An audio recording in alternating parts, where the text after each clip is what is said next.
Hi, welcome to Total Body Reset, simple moves to improve balance and mobility. I'm PJ Olson with Restorative Strength, and I teach a movement class, 25-minute movement class 3 times a week, which is live streamed 3 times, and then there's a 72-hour replay link that follows each of the classes. So all week long, you can follow along with these classes whenever you like and learn how to press reset original strength style.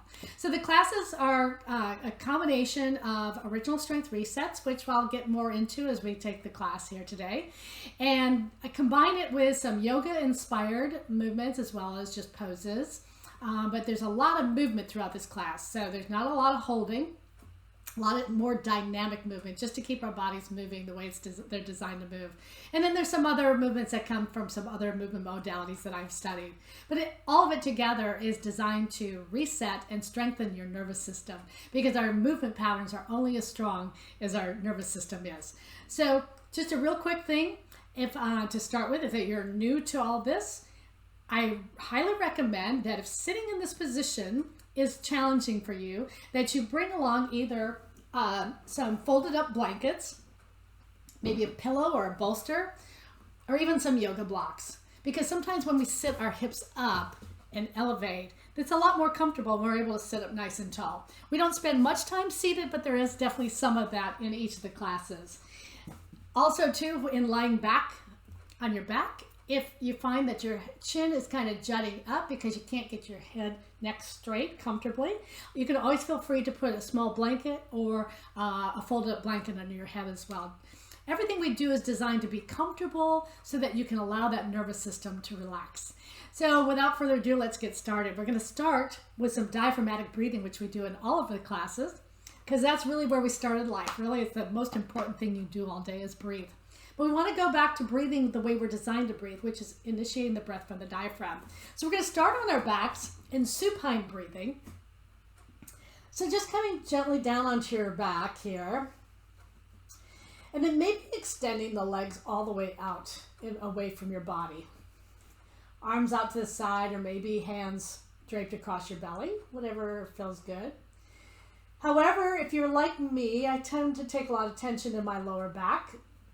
So this is not always a really comfortable position to start in. So then I would recommend that you bend your knees, placing the sole of the feet on the floor.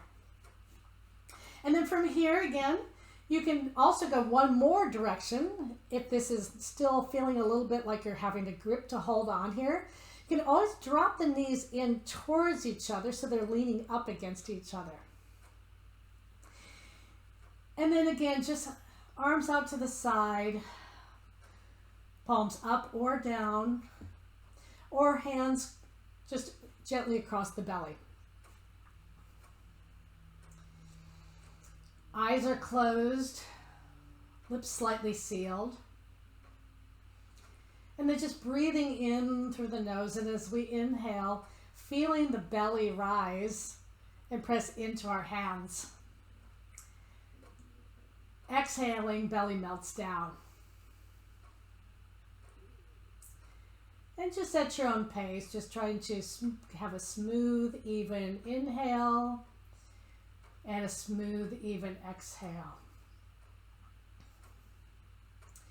If you feel like your chest is rising quite a bit, that would be quite normal for a lot of people. Again, a lot of people pattern their breathing to be from their chest and their neck. Again, those are our emergency breathers. But that will create a lot of tension through the neck and the upper shoulders and the shoulders and the upper back. So if you can just try to see if you can just get that breath to move the belly rather than the chest, and then exhaling, allowing it to melt down. With each breath, the more we practice bringing the diaphragm back into action to create the breathing pattern, the stronger that muscle is going to get, because it is a muscle, and sometimes it's just one we haven't used a lot over the years. And then just see if you can relax the shoulders down away from the ears. So I always like to do a nice little body scan. So starting at the top of the head, and then just without judgment, observing different parts of the body. So just kind of rolling down to the forehead, and maybe noticing if you can smooth out a a furrow between the brow if there's one that's there. Going down to the jawline. If you're one that tends to clench or grind, this can get pretty tight, so maybe just wiggling the jaw from side to side to just tell it that it's okay to relax. And just noticing what's going on in the neck. Is there any tension there? Maybe just shaking your head from side to side gently. And shoulders dropping away from the ears a little bit more with each exhale. Noticing what's going on with the chest, upper back, middle back, lower back, hips. Get any kind of tension or gripping. Just create a little bit of movement. So if there's any kind of gripping in the lower back or the hips, maybe just wiggle the hips from side to side. Again, just telling the body it's okay to relax in this position. And then coming down to the hamstrings, quads, the calves, even all the way down to the toes. Sometimes the body looks for stability wherever it can find it, and sometimes people find their toes are really kind of gripping. So just wiggle the toes a little bit and tell them they can relax for now. They don't have to work.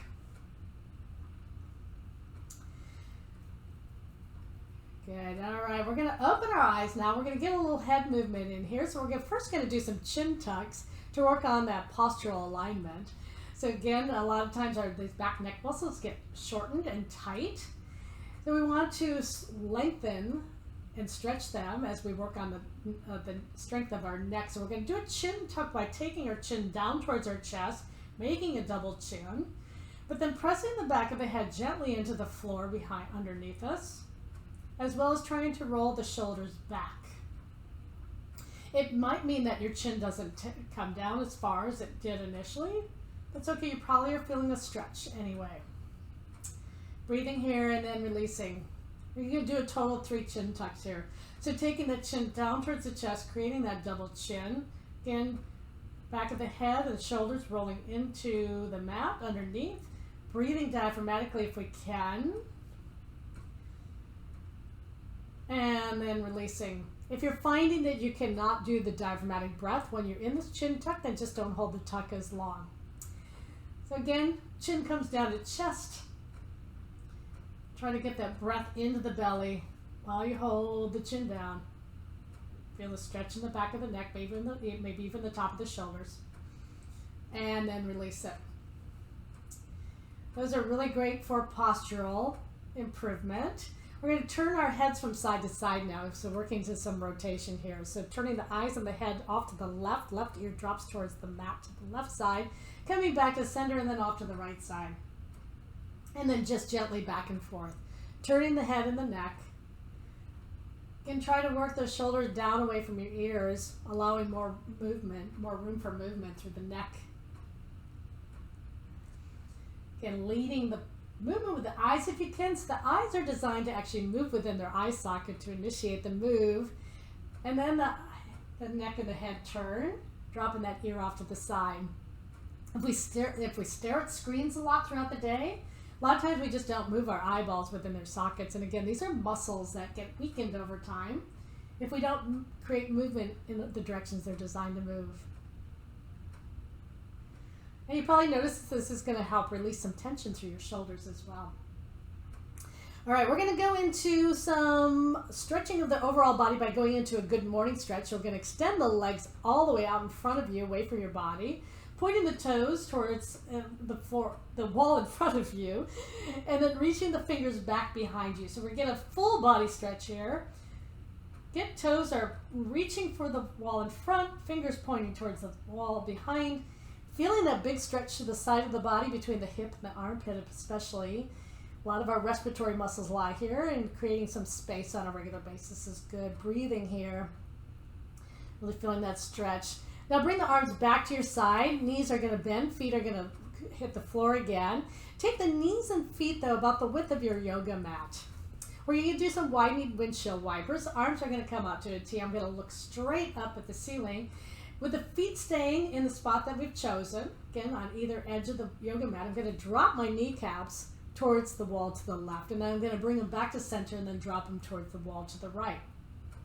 Shoulders remain on the floor. So if this is a lot of movement for you, again, a lot of people have a lot of restrictions for their hips. Again, a lot of it comes from just we sit a lot, thanks to our lifestyles, our jobs, and everything else. So we want to make sure that we can maintain this internal and external hip rotation. So these widening windshield wipers are a nice way to restore that movement pattern. It also can really feel good to the lower back. It starts to move that spine. So this is just a nice way to start your day or even end your day or anything in between. Again, this is called a widening windshield wiper. Let's bring our knees and feet close together, and then we're going to hug the right knee in towards the chest, hands clasped just below the kneecap here on the right side. Hugging it in, and let's get some ankle mobility while we're in this position. So pointing and flexing the foot. These are also called gas pedals, pressing on the gas pedal and then releasing it. Leading causes of falls are lack of hip mobility and lack of ankle mobility. So if you have a difficult time bringing those toes back towards your shin because you're restricted here, that doesn't allow the foot to go in through the full range of motion when you're walking or running. So you want to really work, especially on pulling those toes back towards the shin, working on the mobility into that dorsiflexion.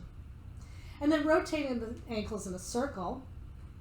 And you might hear some snap, crackle, pop like I am right now. It's all good. It's all a release as long as there's no pain. And then let's circle in the opposite direction. Now we're going to come into a reclined pigeon pose, so taking the right ankle across the left knee. And just noticing, this might be enough sensation, enough stretching through the hips. Otherwise, you can take your right hand, placing it into the inner thigh on the right side, and then gently pressing that right knee away from your body towards the wall in front of you. If you attend yoga regularly or you're just really mobile through the hips, you can take it a little bit further by taking the hands, clasping them behind that left thigh, and then drawing the left knee in towards your chest, increasing the stretch into that right hip. Again, this can be really intense for people, so just stay where you can get sensation without any kind of pain or where your breath stops or your body starts to brace. And then just breathing here for a moment, and then we're going to rock this position. So keeping my eyes fixed on the ceiling above, I'm just going to shift my weight onto my left hip as the sole of my right foot drops towards the floor to the left, and then I'm going to bring the knee back to center and then off towards the floor to the right. So I'm just shifting my weight from hip to hip. The sole of the foot to the knee is just feedback as to how much rotation I'm getting. That's just kind of acting as like a sawing motion from side to side. Again, if this is too much rotation, if you can't keep the shoulders down or if it's creating any pinchiness in the lower back, then just change the range of motion and just go, 6 inches to either side, wherever you can go. It's all good. You're waking up those oblique muscles as well as getting some mobility into the hips and the spine. Let's take the right foot back down to the mat. We're going to do the same sequence on the left side. So drawing the left knee in towards the chest, hands clasped around that knee just below the kneecap. Pointing and flexing the foot here. So any position we get into and we work one side and then the other, you might notice some significant differences between the two sides.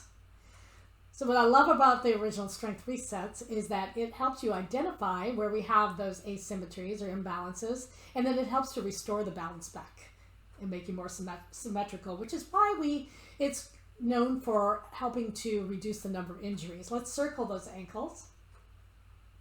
The more asymmetries we have, the more likely we are to get injured when we're being active. Let's take the ankle in the opposite direction.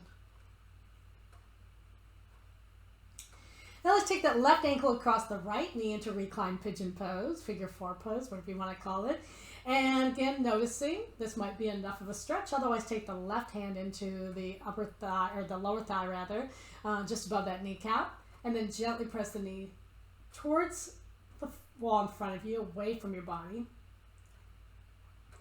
Again, option if you're really mobile or you do yoga regularly and you know full pigeon pose from your back. Taking the hands clasped behind the right thigh, drawing the right knee in towards the chest, increasing the fold here. So this is again can be a lot of sensation for some people. So just go to where you want to be, where you can feel some opening without any kind of pain. And then we're going to rock this from side to side. So get arms out to the side, eyes up on the ceiling, rotate or shift the weight off to the right hip, left foot is dropping towards the floor to the right, bring the knee back to center, and then the kneecap goes towards the floor to the left. So the foot that's on the floor is going to rotate from the insole to the outside of the sole, but just try to keep it in the same spot as you shift the weight from side to side. Okay, this is like a half windshield wiper. All right, taking that foot down to the floor, we're actually going to now go into some hip circles here from our back. So bring the knees, bent knees in towards our chest, hands cup around the top of the knees. We're going to using the hands to guide the knees out away from your body, then off to the right, and then bring them back to the chest and then off to the left. So we're just drawing big circles with our hips, using the hands to guide the knees, circling around and round. And then let's go the opposite direction. Again, the hands are just guiding the knees. You can probably feel your core engaging because as you take the knees further away from your body, the more you need to engage these core muscles to bring the knees back in, right? Same with from around to the side. Obliques have to get into the action to create the movement. All right, we're going to go to some regular windshield wipers here. So these are really going to work into the obliques and all those core muscles. Arms are out to a T. Knees are drawn in towards the chest, feet off the floor. And we're just going to drop the knees off to the left side and then bring them back to center and then off to the right side. The closer you can bring your knees towards your chin, the more easily engaging of the core muscles from this position. However, if there's hip mobility issues, your knees might be a little bit further out, away from you. And so that might be making it a little bit difficult to bring them from side to side. So just take the knees off to however far you can go, keeping those shoulders down, bring them back to center and then off to the opposite side. No matter how you're doing it, however the range of motion is, you're really getting some strong core work done here.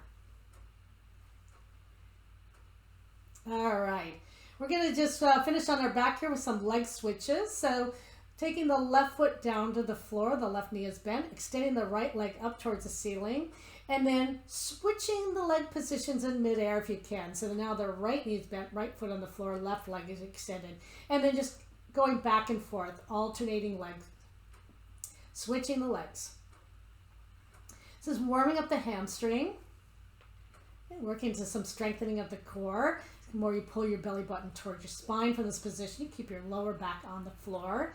If this is hard right now, you can always take the foot, the foot of the extended leg back down to the floor, put it on the floor, and then extend the other leg. And so you can always make the switch when both feet are on the floor before extending the opposite leg.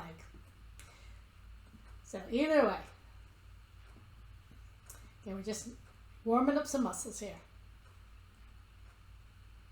All right, let's bring both feet down to the floor. We're going to roll onto our side and come up into a seated position. And again, I welcome you to sit up on a blanket or a pillow if this is uncomfortable or you can't sit up nice and tall from here. We're going to clasp our hands behind our back and we're going to take those knuckles and push them down towards the floor behind us. So really pulling those shoulders down away from the ears, and then we're going to nod our head from here. So just looking up towards the ceiling, chin comes up, eyes come down, chin comes down. So just up and down like you're nodding yes. Again, really push those knuckles down to really pull the shoulders away from the ears.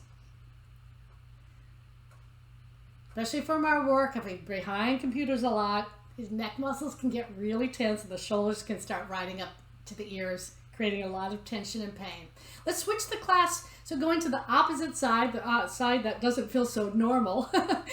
And then From here, again, pushing those knuckles down, let's go side to side. So taking the shoulder down away from the ears by pushing the knuckles down and then just turning the eyes and the head from side to side like you're shaking your head no.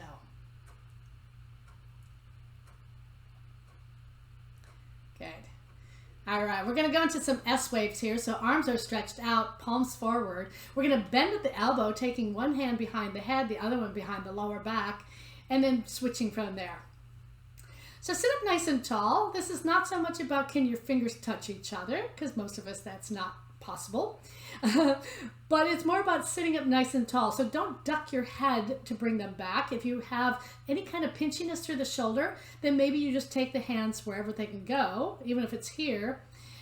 But more than anything, just make it sure that you're taking them in the direction of behind your head and back and not in front.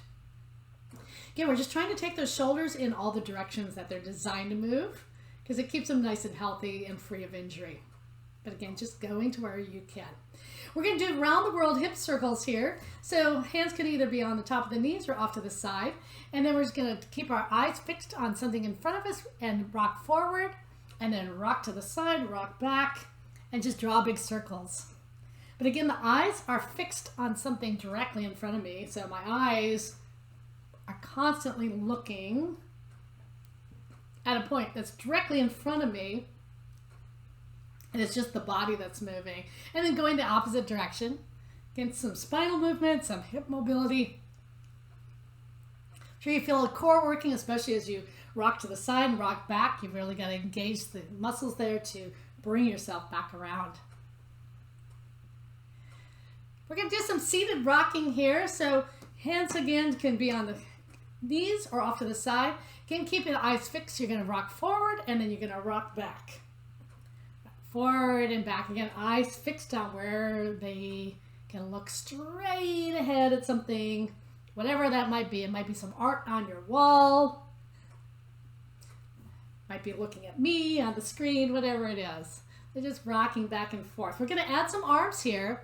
So as we rock back, we're going to bring our arms up and forward, reaching forward. And as we rock forward, the arms open and then come back behind us.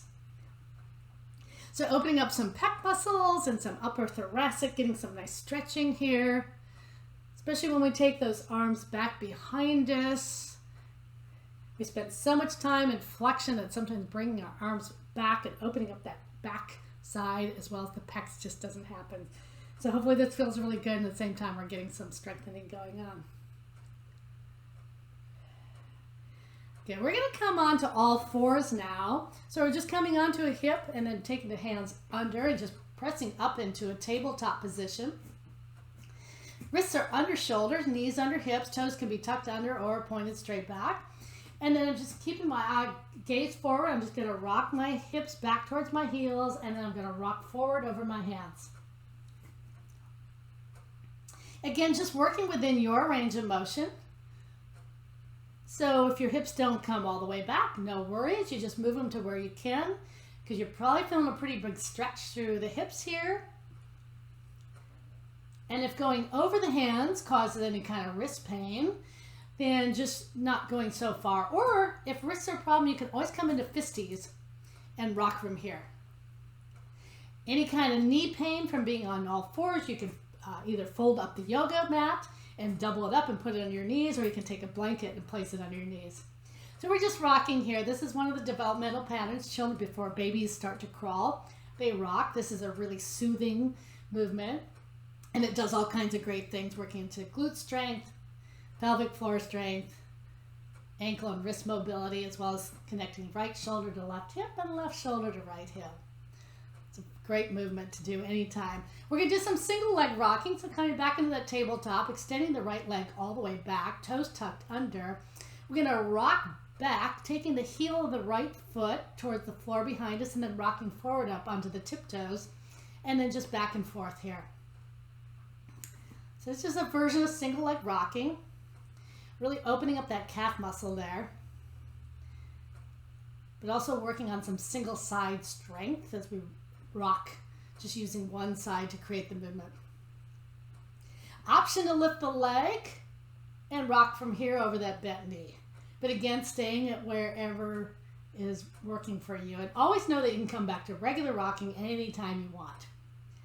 And let's take that right knee back under us. Extend the left leg out, toes tucked under, stretching the calf back towards the floor behind you, and then coming up on the tiptoes, and then rocking back and forth here.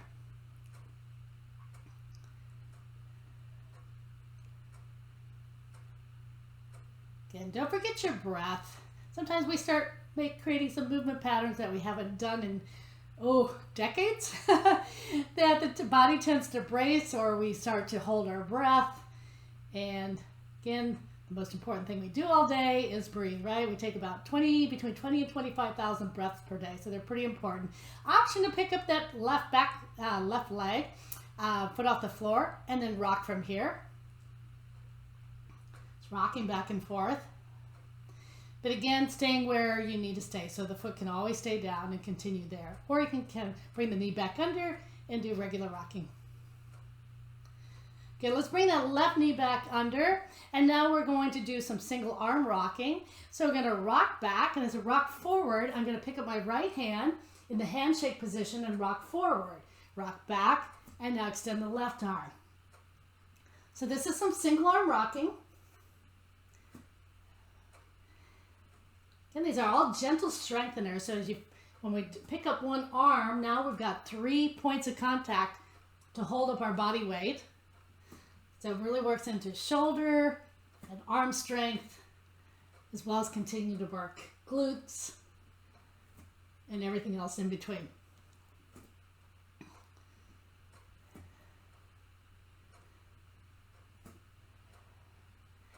Okay, we're going to finish up here in some circular rocking. So I'm going to start in all fours, and I'm going to take the hips back and then off to the side, come back around, off to the side, back around. And I'll turn this way so you can see what that looks like. Okay, just like we did from our back, we did some hip circles by guiding our knees around. Again, working to the mobility of the hips, while strengthening core muscles. And let's go off to the opposite side. Good, again, always check in with your breath. Are you breathing? Where's the breath coming from?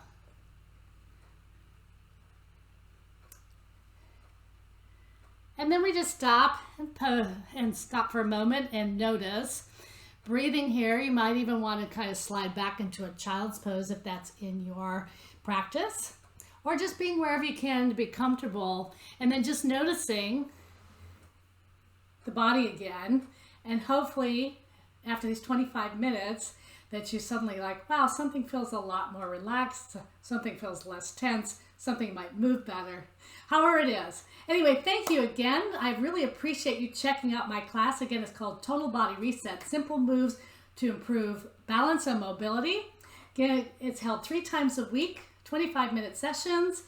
Live stream is 8:30 a.m. Central Time, Tuesday, Thursday, and Friday. But again, there's a replay link that's made available to all registrants for 72 hours. So you have access to a class every single day of the week if you like. Please feel free to reach out to me. Again, I'm PJ Olson with Restorative Strength. And I hope to see you again soon. Thank you so much.